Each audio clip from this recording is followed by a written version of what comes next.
sobre lesiones deportivas en la infancia.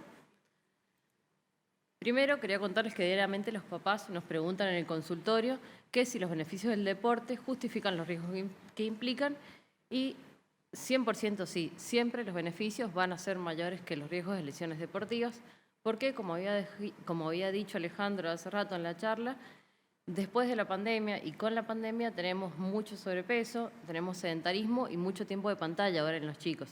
Entonces, que hagan un deporte o que tengan el hábito de hacer un deporte nos ayuda con el control de peso, con el aumento de la fuerza, la flexibilidad y la resistencia y también con la mejoría de la autoestima, tanto para él mismo como para su grupo de compañeros. Es muy importante prevenir lesiones antes de hacer cualquier actividad. Tenemos una evaluación previa completa que en general la hace el pediatra.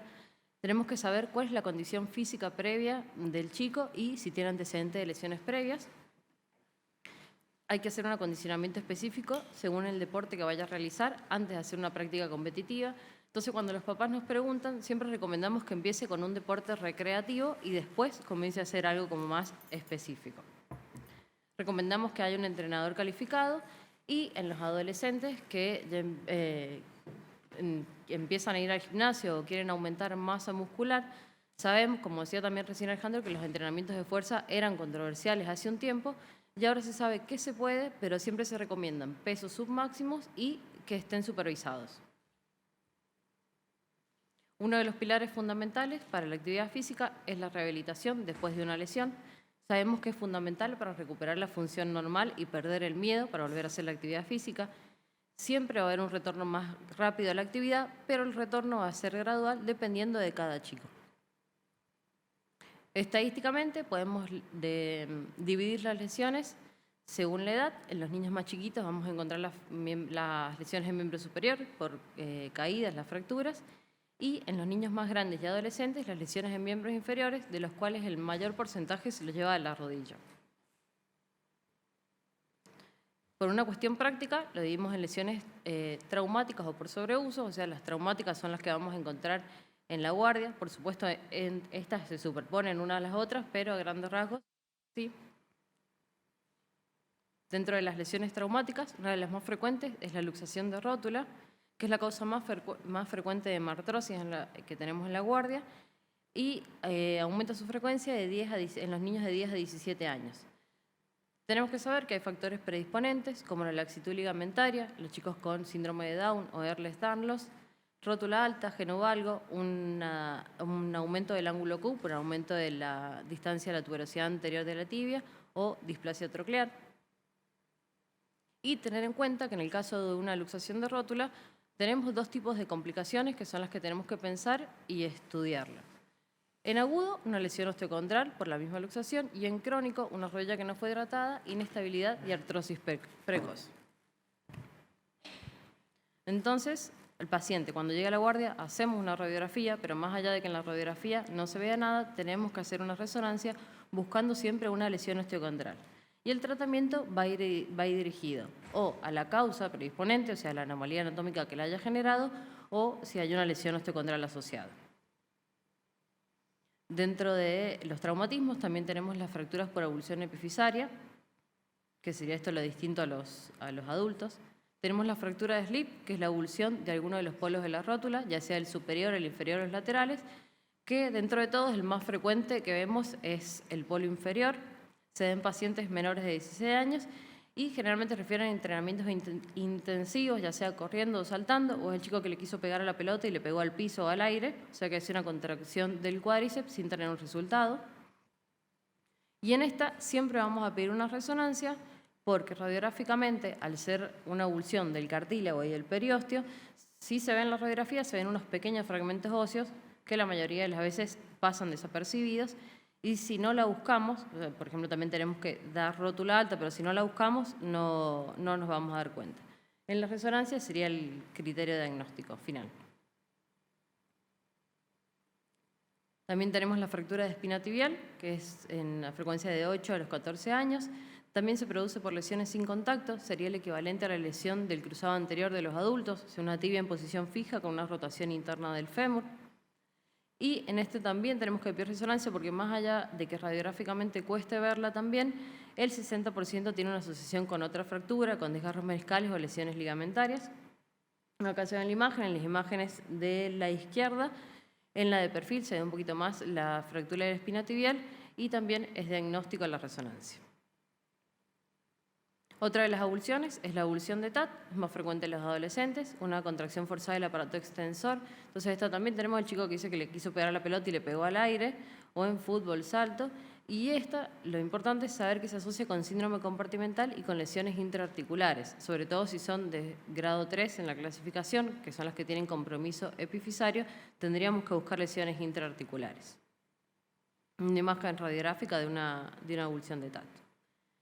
Y por último de las avulsiones de pelvis, que en general se dan en adolescentes, como en los deportes como atletismo, gimnasia, salto de fútbol, pero estas generalmente comienzan como una apofisitis, con edema, tumefacción, inflamación de carácter intermitente, que son a medio de dolor prodrómico.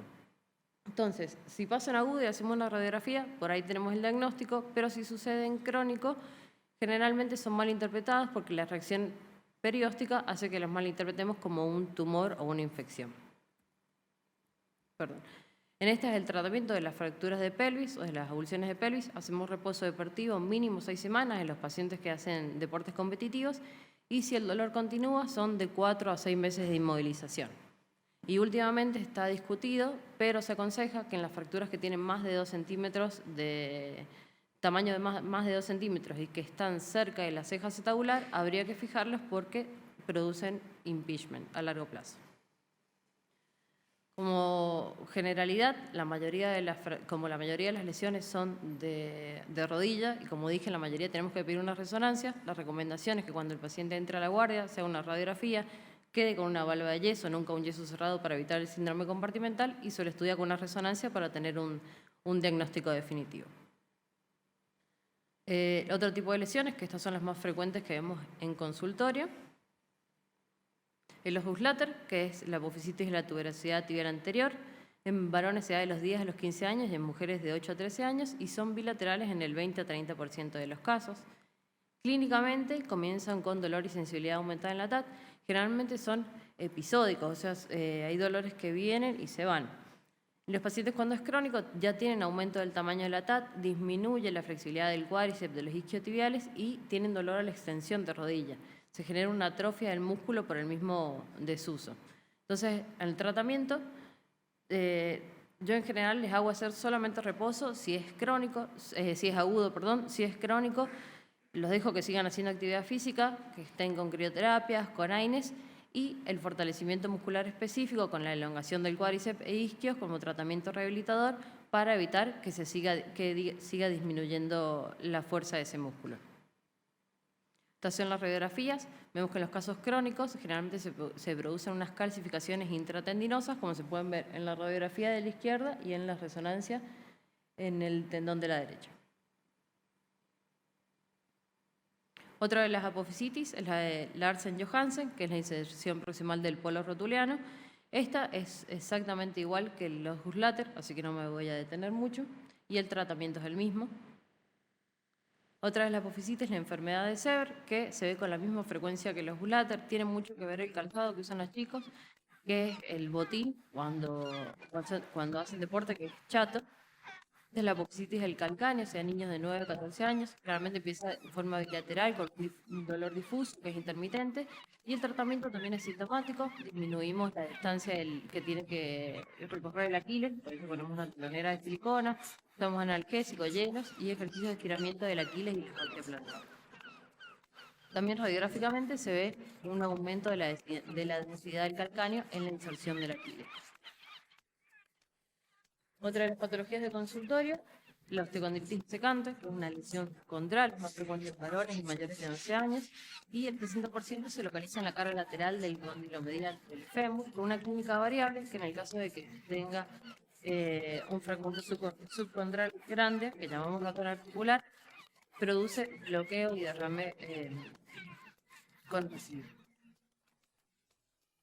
Otra de las patologías a descartar es el menisco discoide, pero en general se da en pacientes más chiquititos. La mayoría de las veces es un hallazgo casual, porque hacemos resonancia por otra cosa. La mayoría de los pacientes asintomáticos.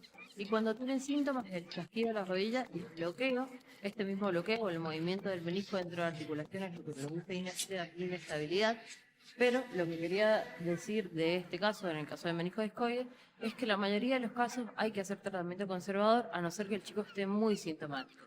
Y se empieza con dolor y tiene una clínica persistente, siempre se trata de hacer una menisectomía parcial por artroscopía y nunca hacer una menisectomía total porque lleva una artrosis precoz y el chico no es algo lo que pensemos. Como último, lo mal llamado el dolor idiopático anterior de rodilla, porque en realidad no es dolor idiopático, que es un dolor que empieza con carácter insidioso, bilateral, asimétrico, que empeora con la actividad física, y en examen físico lo que encontramos es la mala alineación miserable, con una rotación interna del fémur, que es no tratable, rotación externa de tibia, al igual no tratable, pie plano, un geno algo leve, eh, todas condiciones que están, pero que no tienen un tratamiento. Entonces lo que hacemos es una especie de psiquiatra en las rodillas. Digo, tiene que ir a rehabilitación, hacemos un tratamiento sintomático y lo vamos acompañando durante todo este proceso porque simplemente no podemos hacer otra cosa.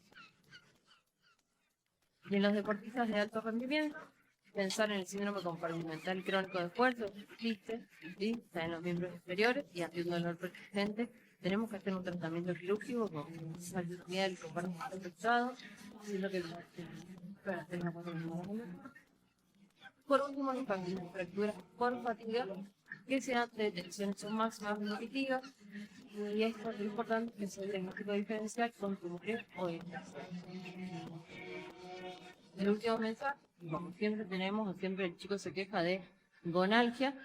Ante una gonalgia, siempre hay que pedir radiografía de caderas porque también es muy frecuente en la práctica la epifisiolisis o el PERM. Gracias. ¿Me puedes llevarte la botellita de agua? Bueno, muchas gracias. Vamos a dar por finalizado.